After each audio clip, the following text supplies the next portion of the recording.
स्वामी दयानंद। गुजरात के काठियावाड़ में मौरवी नाम की एक रियासत थी। इसी रियासत में टंकारा नामक एक गांव था। 19वीं शताब्दी के पूर्वार्ध में इसी गांव के एक मंदिर में महाशिवरात्रि का पर्व बड़ी धूमधाम से मनाया जाता था। मूलशंकर अपने पिताजी के साथ शिवजी के मंदिर पहुंचा। जय भोलेनाथ। आइए आइए करसन जी, आइए। इस बार तो मूल बेटे ने भी शिवरात्रि का व्रत रखा है और अब तो ये रात्रि जागरण भी करेगा। धन्य है, शिवजी इस बालक की मनोकामना पूरी करें। देखो, इधर जो शिवजी के दूसरे भक्त हैं ना, बैठकर ओम नमः शिवाय का जाप कर रहे हैं। ठीक वैसे ही हमें भी यहाँ बैठकर ओम नमः शिवाय का जाप करना है। जी पिताजी। ओम नमः शिवाय। ओम नमः शिवाय। पिता और पुत्र बैठकर ओम नमः शिवाय का जाप करने लगते हैं। इस तरह शिवजी की पूजा अर्चना करते करते रात्रि का प्रथम चरण बीत गया। शिव पूजा का दूसरा चरण रात्रि जागरण का था, लेकिन जागरण के लिए कुछ ही भक्त रह गए थे। रात्रि जागरण करते करते सभी भक्तजनों को नींद आने लग गई और सभी मंदिर में कहीं न कहीं जाकर सोने लग गए। मूलशंकर को पूरा यकीन था कि देर रात शिवजी के दर्शन अवश्य होंगे, इसलिए वो लगातार शिवलिंग को निहारे जा रहा था। इस तरह बहुत समय बीत गया और उन्हें भी झपकी आने लगी थी।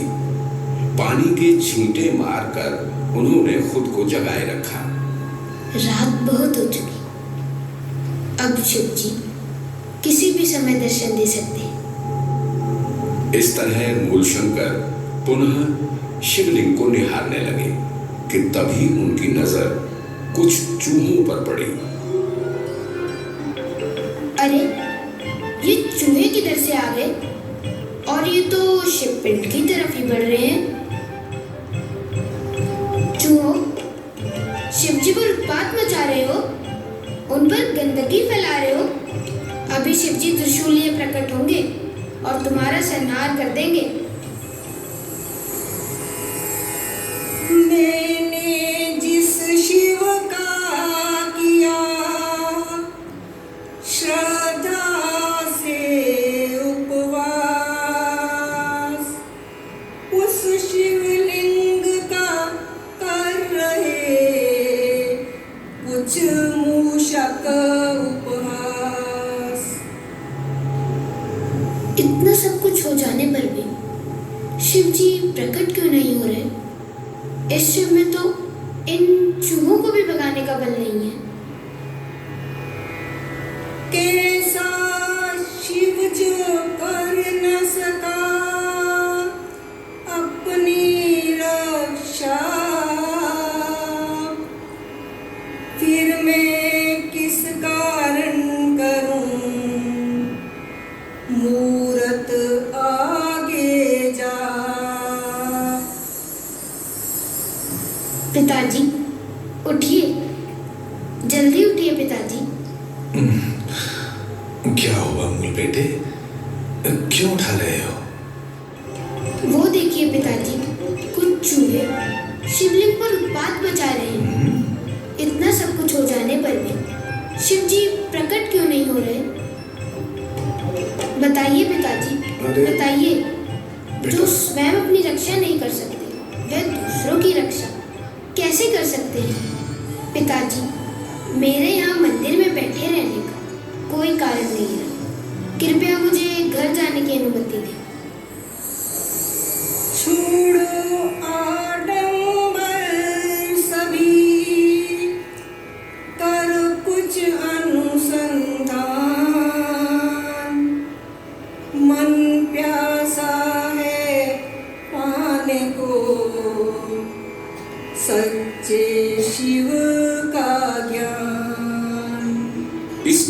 के कुछ दिन बाद ही मूल शंकर के चाचा और बहन की मृत्यु हो गई।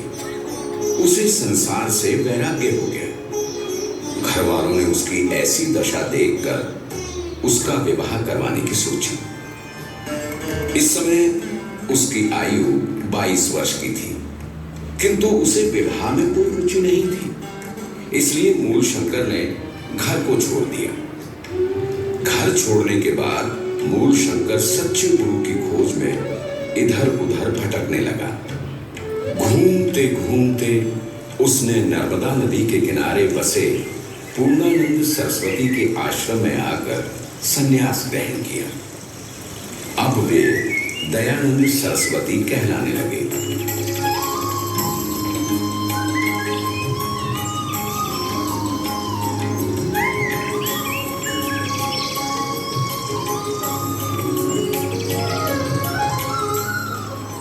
गुरु पूर्णानंद का आश्रम। गुरु गिरजानंद का आश्रम। दयानंद जी दरवाजे पर दस्तक देते हुए।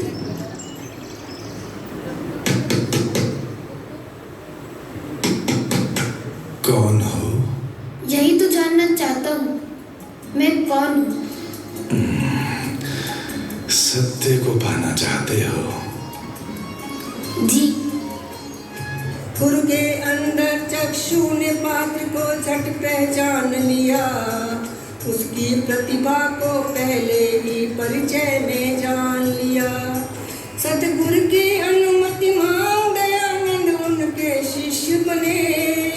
आगे चल करके यही शिष्य भारत के भविष्य बने। जो कर्मठ होते हैं वो मंजिल पा ही जाते हैं। आनंद कंद ऋषि दयानंद की गाथा गाते हैं। हम कथा सुनाते हैं। ऋषिवर को लाख प्रणाम, गुरुवर को लाख प्रणाम। धर्म धुरंधर मुनिवर को कोटि कोटि प्रणाम, कोटि कोटि प्रणाम।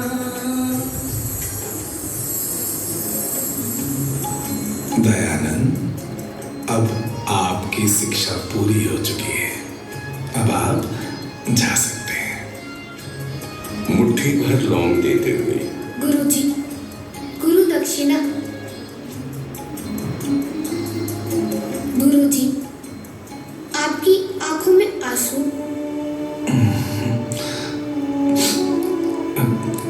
प्रिय शिष्य, मुझे दक्षिणा के रूप में लौंग नहीं चाहिए।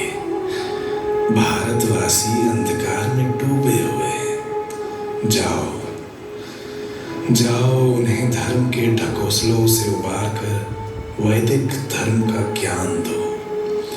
ये संसार वेदों को भूल चुका है। तुम्हें अपनी पूरी शक्ति लगाकर वेदों का प्रचार प्रसार करना होगा। ये मेरी गुरु दक्षिणा होगी। जाओ। गुरुजी, मैं आज आपके सामने प्रतिज्ञा लेता हूँ कि मैं आजीवन ब्रह्मचर्य का पालन करूँगा। वैदिक धर्म और सत्य की ज्योति से समाज को जागृत करूँगा। मेरे देशवासियों को पाखंड, अर्थहीन कर्मकांडों, कुरीति और अंधविश्वासों से आजाद करवाने के लिए मैं स्वयं को न्यौछावर करूँगा। आयुष्मान भव।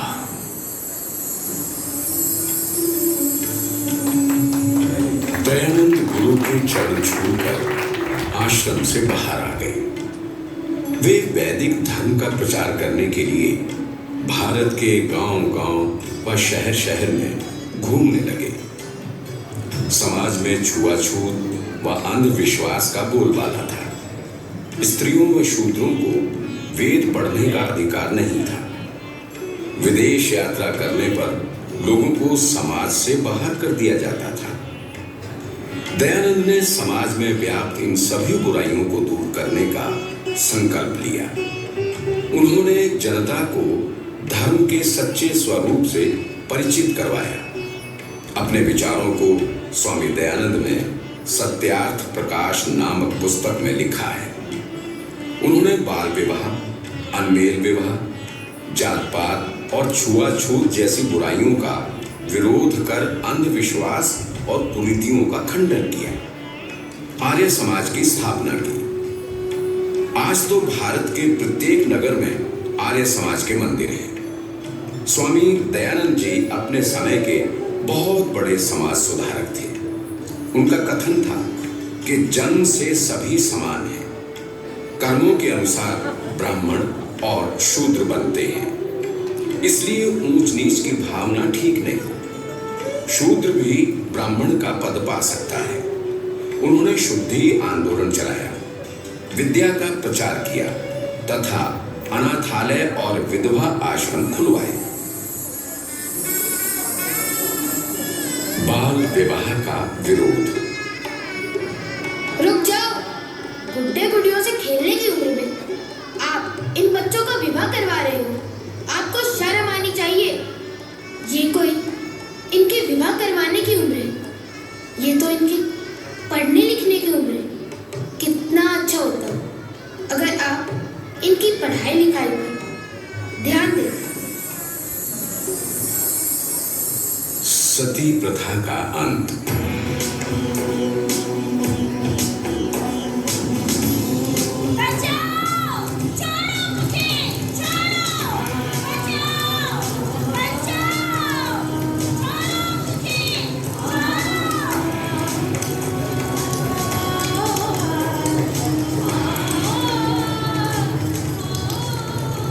रुक जाओ, इतना बड़ा अन्याय, जरा इसकी आयु तो देखिए। अगर इसका पति इस दुनिया में नहीं रहा तो उसमें इसका क्या दोष? इससे उचित तो यह होता कि आप लोग इसके पुनः विवाह के बारे में सोचें।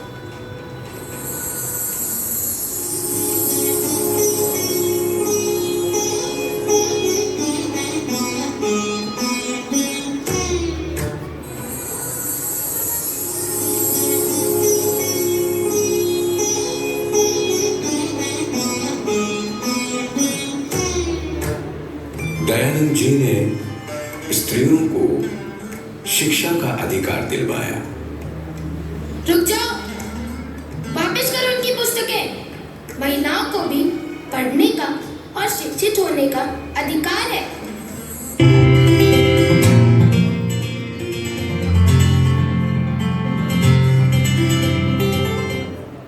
हम तुमको कहेगा तो तुम पानी नहीं भरेगा। हाँ, कैसे बात करो तो चौधरी साहब, हमारे घर में बात नहीं लगती है। क्या पानी भरेंगे हम? क्या नहीं भरेंगे? अरे तुम दलित हो। अरे दलित हो तो क्या हमको प्यास नहीं लगती है क्या? अब भाई देखते हैं तुम कैसे भरते हो। अरे तुम रोकोगे हमको? अरे हम भी देखते हैं। रुक जाओ, ये दलित नहीं है, हमसे अलग नहीं है, आर्य है, हमारा भाई है। लेने दो उसे पानी।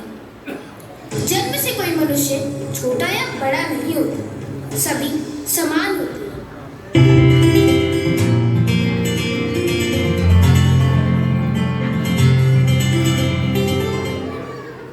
वेद सब सत्य विद्याओं का पुस्तक है। वेदों का पढ़ना पढ़ाना, सुनना सुनना हम सभी आर्यों का परम कर्तव्य है, परम धर्म है। सब सत्य विद्या और जो पदार्थ विद्या से जाने जाते हैं, उन सब का आदि मूल परमेश्वर है। वो हमारा पिता है, गुरु है, निर्गुण है, निराकार है और सर्वव्यापक भी। आओ हम सब मिलकर विश्व कल्याण के लिए एक संकल्प लें।